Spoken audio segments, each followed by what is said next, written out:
The story of the life of Joseph has been an inspiration to millions, but where is the evidence? After carefully researching the Bible's account, we now believe that many artifacts and items have already been found that act as a confirmation of biblical events. However, we believe that many of these very important items have been forgotten and overshadowed by the great discoveries of ancient Egypt. We have come thousands of miles, and now we are about to see what some believe to be the family of Joseph arriving in Egypt.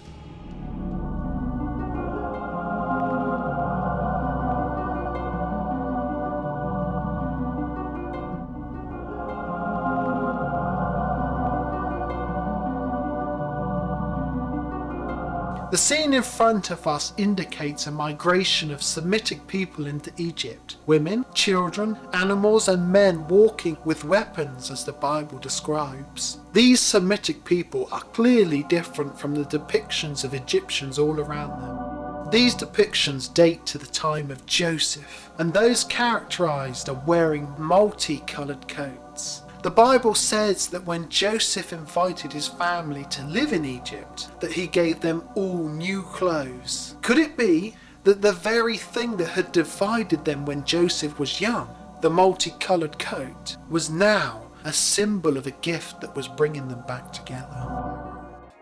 Perhaps one of the most interesting pieces of the puzzle concerning the rise of Joseph to power is the exact detail that the Bible gives us concerning the process of becoming prime minister. Joseph is given the symbol of authority in Egypt. He receives a ring, the royal seal. He is given garments of fine linen, and a gold chain is placed around his neck. In Egypt, this exact process can be found in Egyptian reliefs. As Prime Minister of Egypt, Joseph prepared the nation for 7 years of plenty, followed by 7 years of famine. Today we know that ancient Egypt was one of the very few peoples on earth at that time who had the administrative ability to do such a thing, and the ruins of such storehouses can be found in Egypt. Also, we know that Egypt did suffer from famines, and there is a famous text called the Tradition of the 7 lean years in Egypt. In the text, Pharaoh says, "My heart is heavy over the failure of the Nile floods for the past 7 years. There is a shortage of food. The court does not know what to do. The storehouses have been opened, but everything that was in them has been consumed." The story of Joseph's life ends with his family reunited and living in Egypt. And the text tells us that when he died, he was mummified and buried in a tomb, just as Egyptian culture would require for a man of such distinguished experience. We're like going out into the desert and there's a load of different tombs around.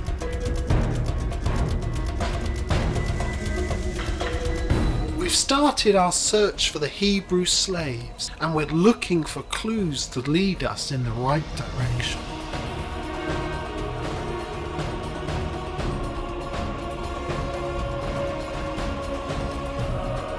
You've got this just massive valley, nobody's visiting. It's like coming to Egypt 200 years ago.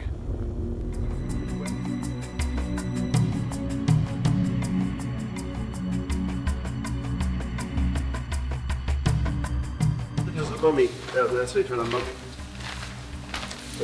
This tomb they found 3 mummies. So we're going to a small temple.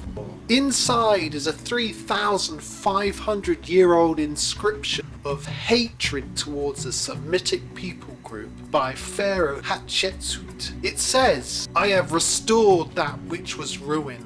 I have raised up that which was gone to pieces, since the Asiatics were in the midst of Avaris of the north, and vagabonds were in the midst of them."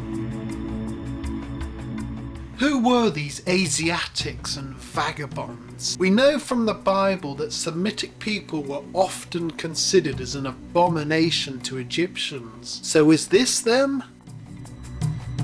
From our research, we discovered that the Hyksos were a very large Semitic people group who lived in Egypt. Some of them became rulers in Egypt, and they were expelled in a mass exodus. Our search is getting very interesting.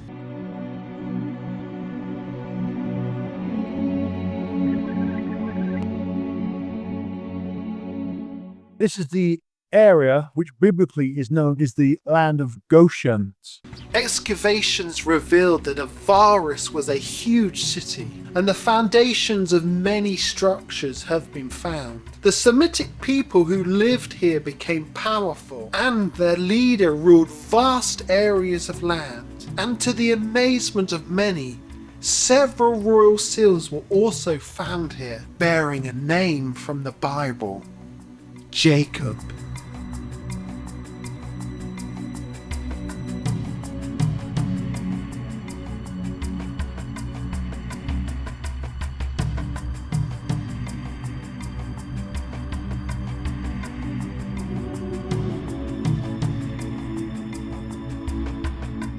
But finally, these Semitic people were hated by the Egyptians and were forced to leave the country in one mass exodus. These were a Semitic people group who ruled the north of Egypt. Josephus, the great first century historian, made the link between the Hyksos people, the foreign rulers, and the people of Israel. Some people have said, we have Semitic people, we have the name Jacob, we have rulers, and we have an expulsion or an exodus. Is this actually the evidence for the Hebrews? There is evidence for Semitic people at the time of Joseph, all the way to the time of the Exodus. Some people believe that the Hyksos are the Hebrew slaves, stating all the similarities and noting that after they left Egypt, they disappeared from history, whilst others think that the Hebrews lived amongst the Hyksos, and it was their departure that explains the beginning of the fierce persecution of the Hebrews by the Egyptians.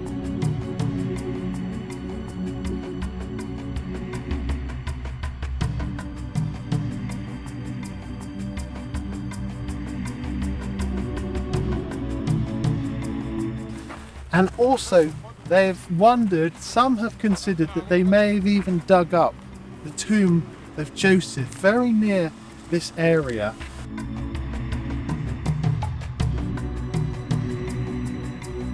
In another section of this area, they found the evidence that showed that Asiatic people lived in the Bible's land of Goshen long before the Hyksos period. And excavations reveal a large house which is very similar to designs later found in Israel, and they found a tomb.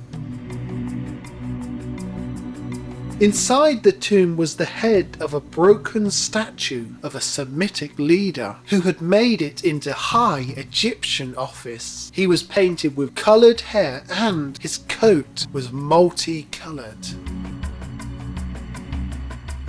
Taking the information available, we recreated the statue head, and by studying the details left and comparing his broken features with that of other people from the time, we were able to begin an artist's impression of the restoration of the image of this man.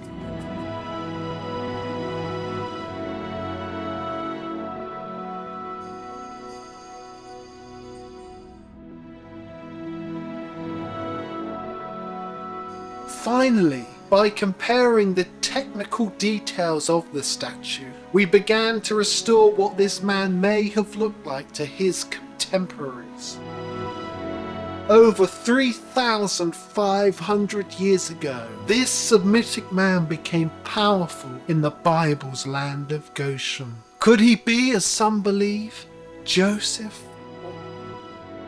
In the land of Goshen, we have found that there is huge amounts of evidence for Semitic people living in the land, just as the Bible suggests. And now our journey continues as we search for a depiction of the Hebrew slaves themselves.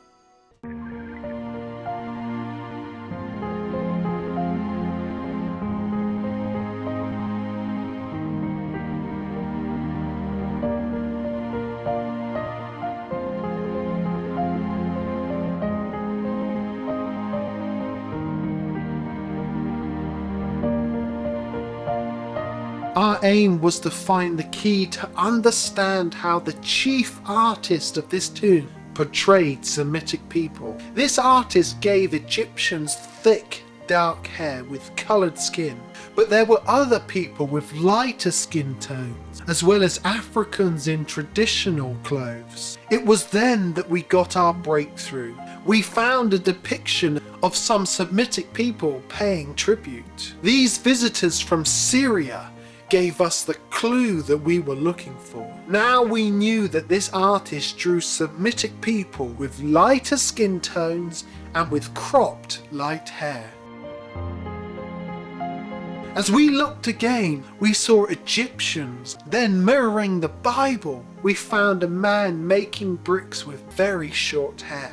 Carrying water was another man, and there was another with similar features.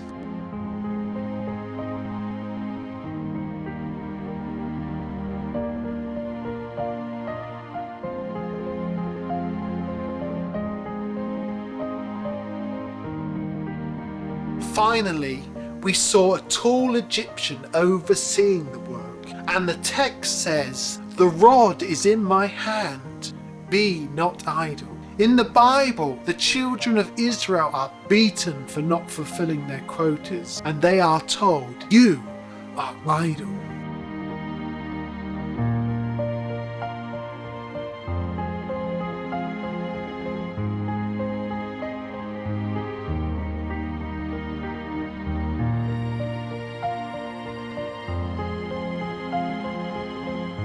Part of the brick walls of the temple, very much compressed dirt.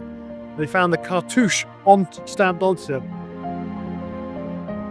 Basically, his seal, he ordered it, he paid for it, etc. Thus dating it to this time period.